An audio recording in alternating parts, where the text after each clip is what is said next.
ನೋಡಿ, ಇವರು real life ಅಲ್ಲಿ ಹಸಿ ತರಕಾರಿಯನ್ನ ನಾವು ಬದುಕಿನಲ್ಲಿ ತಿನ್ಬೇಕಾಗುತ್ತೆ. ನಮ್ ಬಿಸಿ ಊಟಲ್ಲಿ ಇರೋ ತರಕಾರಿ ಇರುತ್ತೆ ಅಥವಾ ಮನೆಯಲ್ಲಿ ತರಕಾರಿ ಇರುತ್ತೆ. ಆ ಹಸಿ ತರಕಾರಿಯನ್ನ ನಾವೆಲ್ಲ ಬಳಸಬೇಕು. ಹಸಿ ತರಕಾರಿಯನ್ನ ತಿಂದೇ ಇದ್ರೆ ಏನು ಹಾನಿ ಆಗುತ್ತೆ, ಅದನ್ನ ಯಾಕೆ ತಿನ್ಬೇಕು ಅನ್ನೋದನ್ನ ಅವರು ರಿಯಲ್ ಲೈಫ್ ಅಲ್ಲಿ ಒಂದು ಅನುಭವ ಮಾಡಿ ತೋರಿಸ್ತಾ ಇದ್ದಾರೆ.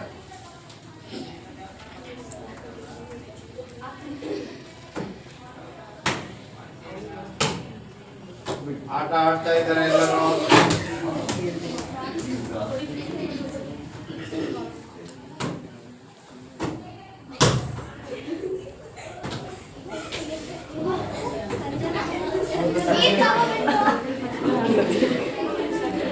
ಬಿದ್ದೋಗಿದ್ದಾರೆ.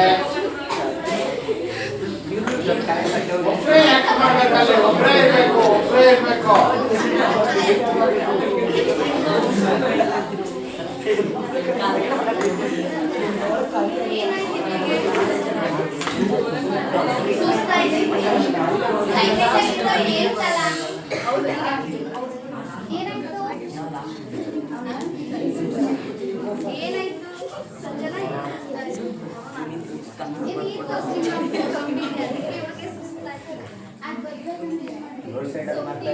ಎಲ್ಲರಿಗೂ ಗೊತ್ತಾಗ ನೀವು ಮಾಡೋದು ನಿಮ್ಮಲ್ಲೇ ನೋಡ್ಕೊತಾ ಇದ್ದೀರಿ.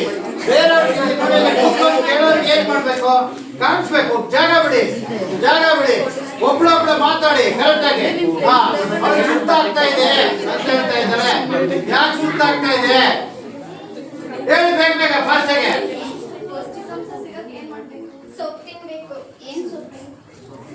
ಅಲ್ಲಿ ನೋಡು, ಈ ಕಡೆ ನೋಡು, ಆ ಕಡೆ ನೋಡು. ಸೊಪ್ಪು ತಿನ್ಬೇಕು. ಯಾಕೆ ಸೊಪ್ಪು ತಿನ್ಬೇಕು ಕೇಳ್ತಾರ. ಅದರಿಂದ ನಮಗೆ ನರನಾಡಿಗಳೆಲ್ಲ ಇಟ್ಕೊಳ್ಳುತ್ತೆ. ಆಮೇಲೆ ಸುಸ್ತಾಗತ್ತೆ, ನೋಡ್ಕೊಳ್ಳುತ್ತೆ.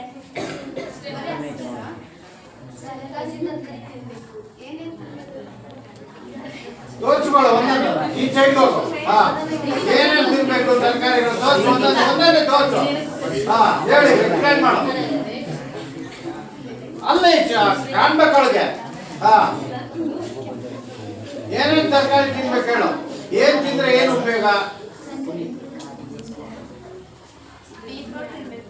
ಯಾಕೆ ಬೀಟ್ರೋಟ್ ತಿನ್ಬೇಕು?